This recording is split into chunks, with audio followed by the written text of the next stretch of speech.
এই জন্য প্রিয় নবী আমার বলেছেন বর্তমান সমাজের অবস্থা ফাকিহুন আসাদ্দু আলা শাইতানি মিন আলফি আবিদিন। একজন আলিম,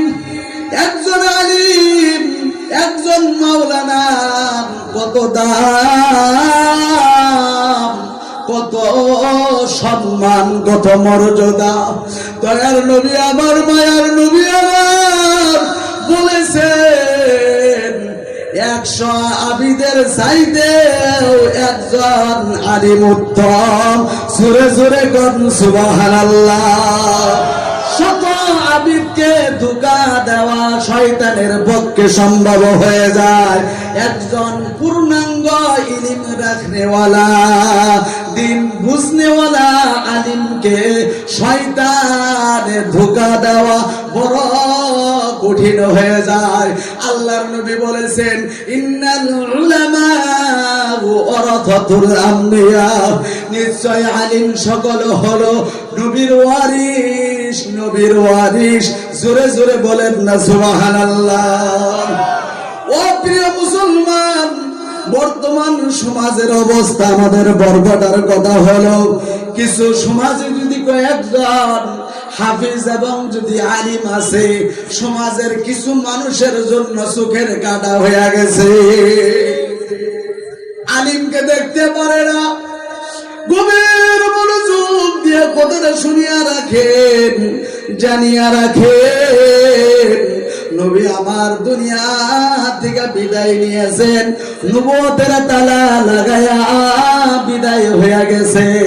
আর নবী আসবে না, নবীর দরজা বন্ধ হয়ে গেছে। আল্লাহর নবী বলেন উলামা সকল হলো আমি নবীর ওয়ারিস, উলামা সকল হলো আমি নবীর ওয়ারিস, ওয়ারিস। যারা দুনিয়ার জমিনের শেষ জামানার উম্মতেরা হক্কানি আলিমের দিকে যদি তাকায়, আমি নবী ঘোষণা করলাম কেউ যদি আমাকে দেখতে চায়, আমার সহিত যদি কেউ মুসাফা করতে চায়, আমাকে যদি কেউ ভালোবাসতে চায়, তাহলে তারা যেন ওই আলিমের সহিত মুসাফা করে, আলিমকে ভালোবাসে। কারণ আলিমের সহিত মুসাফা করা মানে হলো আমি নবীর সহিত মুসাফা করা। আমি আলিমকে ভালোবাসা মানেই হলো আমি নবীকে ভালোবাসা। আলিমকে মহাব্বত করা মানে আমি নবীকে মহাব্বত করা।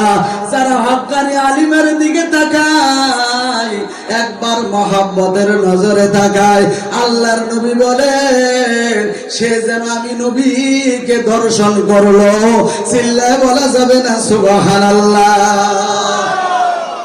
আলিম কাকে বলে? ও প্রিয় মুসলমান, আলিম কাকে বলা হয়? যারা দ্বীনি ইলম শিখে, দিন শিক্ষা অর্জন করে, তাদেরকে আলিম বলা হয়। আলিম উলামারা এই দিনের মধ্যে, এই দুনিয়ার জমিনের মধ্যে বন্ধুগণ, দিন প্রতিষ্ঠার জন্য তাদের জীবনটা লাগায়া দেয়। এই যে একটা মাদ্রাসা, এই মাদ্রাসা দিন প্রতিষ্ঠার জন্য এই মাদ্রাসার হুজুরগুলা কত মেহনত, কত কষ্ট করেন। ও প্রিয় মুসলমান, এই জন্য আমি আপনাদেরকে আহ্বান করিয়া যাব, সমাজের মধ্যে যদি আলিম আছে, মনে রাখবেন ওই আলিমকে মহাব্বত করা, ওই আলিমকে ভালোবাসা মানেই আমার নবীকে ভালোবাসা, মহাব্বত করা।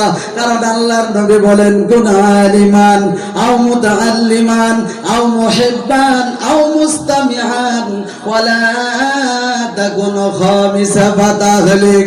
আল্লাহর নবী বলেন তোমরা আলিম হও, যদি আলিম হতে না পারো, আলিমের কথা শুননে ওয়ালা হয়ে যাও।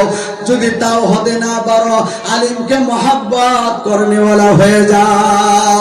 যদি তাও হতে না পারো, আলিমের ছাত্র হয়ে যাও।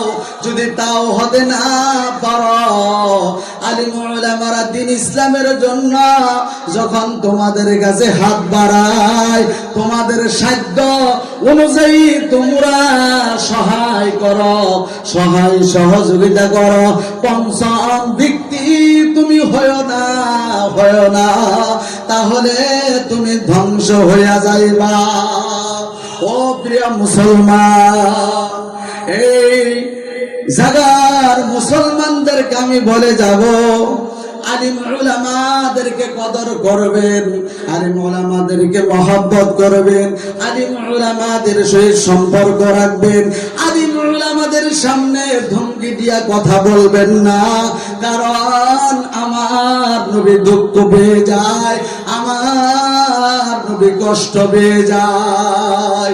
ও প্রিয় মুসলমান, তাহলে আমি সংক্ষিপ্ত করিয়া দিলাম, আমরা যতদিন এই দুনিয়ার জমিনে থাকবো, আমরা আলিম উলামাকে কে মহব্বত সম্মান শ্রদ্ধা করব। একটু হাত তুলে আমার দয়ার আল্লাহকে দেখায়া দাও। নারায়ে তাকবীর, লিল্লাহি তাকবীর। একটু জিকির করেন সুবহানাল্লাহ।